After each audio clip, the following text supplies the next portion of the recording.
गोजोन्थों good morning एभरिवान नोंथांमोनखौ आंनि गोसो गोरबोजों बरायनानै लाखिनो थाबाय गोबावथार समनि उनावहाय नोंथांमोननि गेजेराव नुजाफैफिननाय थाबाय दानो नोंथांमोननि गेजेराव बेबायदिनो रेगुलार भिडिअ लाबोनो हाब्लाबो सम नोंथांमोननि गेजेरावहाय बेबायदिनो भिडिअ लाबोफिननो थाखाय आखायाव लानाय जाबाय दानो नोंथांमोननि गेजेराव बेखौनो सानदों आङो लाबोनो सानदों दानो जोंनि जे बिटिसिनि हा बा जोंनि बड'लेण्ड बेसेबांनाखि जोङो मोनथाम एग्रिमेन्ट जाखांनायनि उनाव सुक्ति जाखांनायनि उनावहाय आरोबाव जोंनि दिनै बर' बिसाफोरनि गेजेराव बर' बिमानि मेगननि मोदैखौहाय जोङो दासिमबो हुगारबोनाय थानायखौ जों नुनो मोन्दों दानो पर्बतजरा एरियायावहाय जे 3,060निबो बारा बिगा हा बेखौ दिनै गोबांथार फुस्लाय गोबांथार पाब्लिकफोरखौहाय बोखारनायनि बेबायदि आवाजखौ जों नुनो मोन्दों नाथाय दिनैहाय वान टाइम पेमेन्ट खालामनानै दिनै माखासे जोंनि बे गोदोनिफ्रायनो रायजो जाबोखानाय बिदिनो गय बिफां जाबोखानाय बेबायदिनो गोबां खान्थाल थाइजौ बिफां जाबोखानाय बेफोरखौ दिनै नागारनानै थांनो गोनां जागोन नाथाय मोनसे गोदान जायगायावहाय जुदि रायजो जायोब्ला बिथांमोना बेसेबां खस्थ' जागोन बेखौ दिनैहाय साननानै नायाखै आंनि बायदिब्ला नैबेबायदि जानांगौ रायजो राजाफोर नैबेयावहाय जोंनि बिटिसिनि एरियाब्ला ट्राइबेलनि हायावनो मोनसे बे आदानि ग्रुपआ दिनै लाबोबायब्ला दिनैहाय जेसेबांनाखि मोनसे रिजार्भेसन सिट हिसाबैहाय लाबोनानै बेबायदि सुजुग सुबिदाखौ होनांगौ होननानै आङो सानो रायजो राजाफोर आरो आंनि बेक्तिगत सिन्ताधारा बेखौ सानो दिनैहाय जोङो नुनो मोनो गोबांथार जोंनि खाथियावनो दिनै बङाइगाव एयारफिल्ड बहाय साबसे बर'फ्रा थांनानै दङ साबसे बर'फ्रा लेबार मावनानै साबसे बर'फ्रा अफिसार मावनानै दङ रायजो राजाफोर थिग दिनैबो प्रमद बर' मानगोनां बिथांमोनहा दिनै बुंदों जे गोबांथार जोंनि बर'निफ्रायनो सुबिदा मोनगोन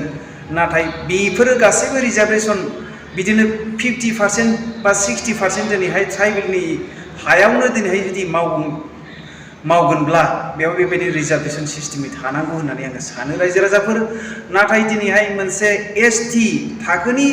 मानसियासो दिनै बेफोरबायदि जे मोनसे प्रजेक्टखौ मोनथावथावमोन नाथाय नै STनि गेजेराव बेबायदि गैयामोन नामा आदानि बायदि दा बेफोरखौहाय साब कन्टेक्ट खालामनानै बा सोरनिबा मुङावहाय लाबोनो हानाय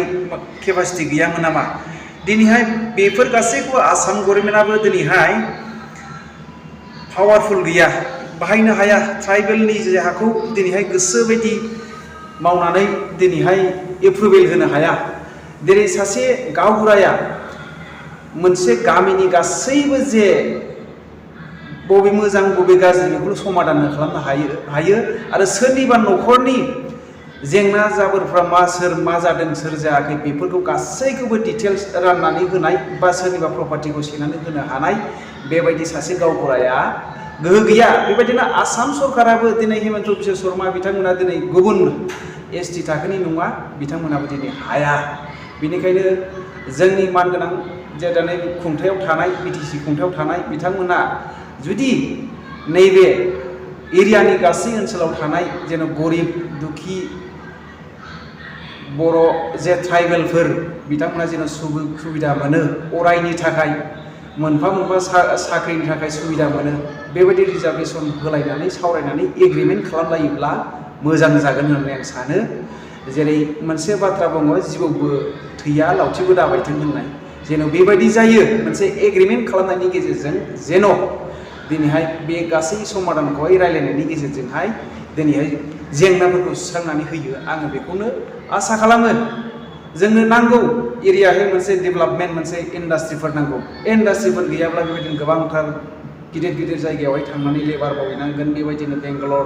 चेन्नाइ माद्रास बेबायदिनो दिल्ली बेफोरबायदियावहाय खाथि खालायावनो जुदि बेबायदि सुजुग सुबिदा मोनसे इन्डास्ट्रिफोर थायोब्ला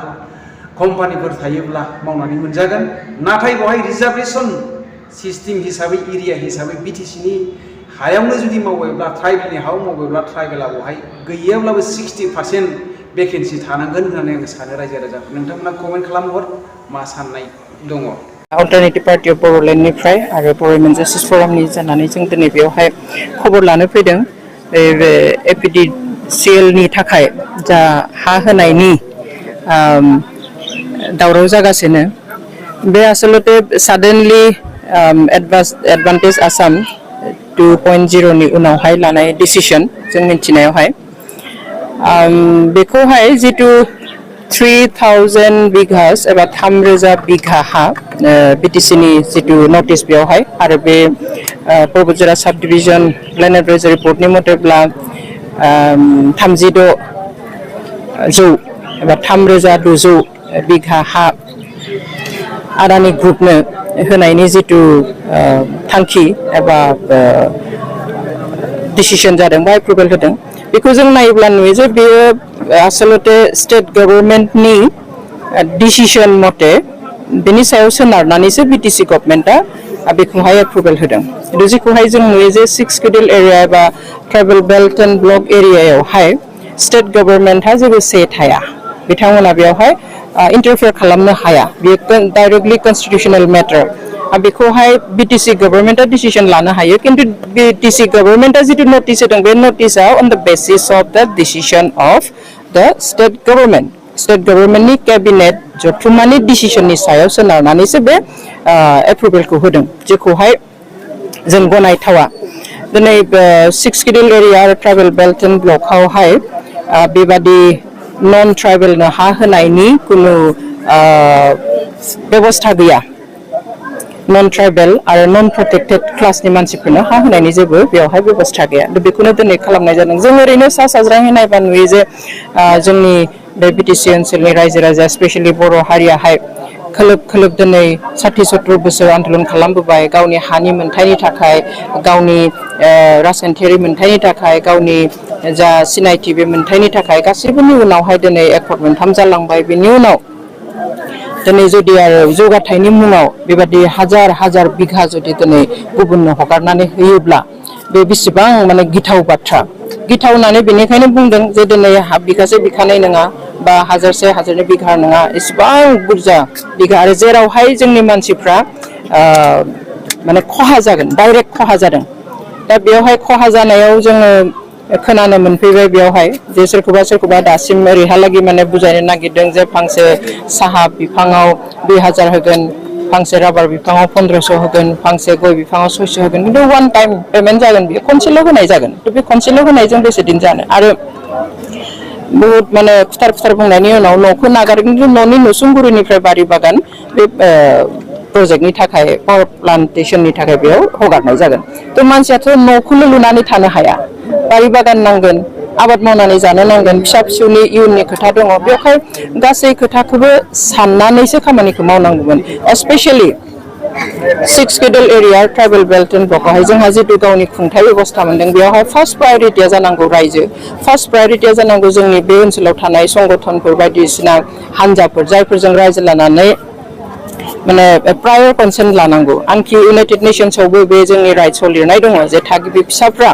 ट्राइबेलफ्रा एबा इन्डिजिनियासफ्राहाय बिसोरनि एरियायाव जुदि माबा मोनसे मावनो नागिरबा इभेन सोरखाराबा जुदि फिसा मोनसे इनस्टिट्यूट गायसननो नागिरदोंब्लाबो बे ओनसोलनि थागिबि फिसाफोरनिफ्राय माने प्रायर कनसेन्ट लाग्रोनो नांगौ सिगाङावनो मिथिहोग्रोनांगौ दा जोंनियावबो बेयाव अन्तत बिटिसि गभर्नमेन्टआ बेखौ खालामनो हायोमोन गासैबो संगठनफोर गासैबो हान्जाफोर बे ओनसोलनि रायजो राजाखौ लिंनानै जिरायग्रोनो हायोमोन जे बेबायदि मोनसे प्रप'जाल फैदों स्टेटनिफ्राय बा एपिडिसिएलनिफ्राय थ' बेनि नेगेटिभ पजिटिभ बेफोर एफेक्टफोरखौ बुंनानैहाय सावरायना लाग्रोनायमोनब्ला दिनै बे अबस्थाया जानाय नङामोन बेवहाय बे दुखुनांथाव जादों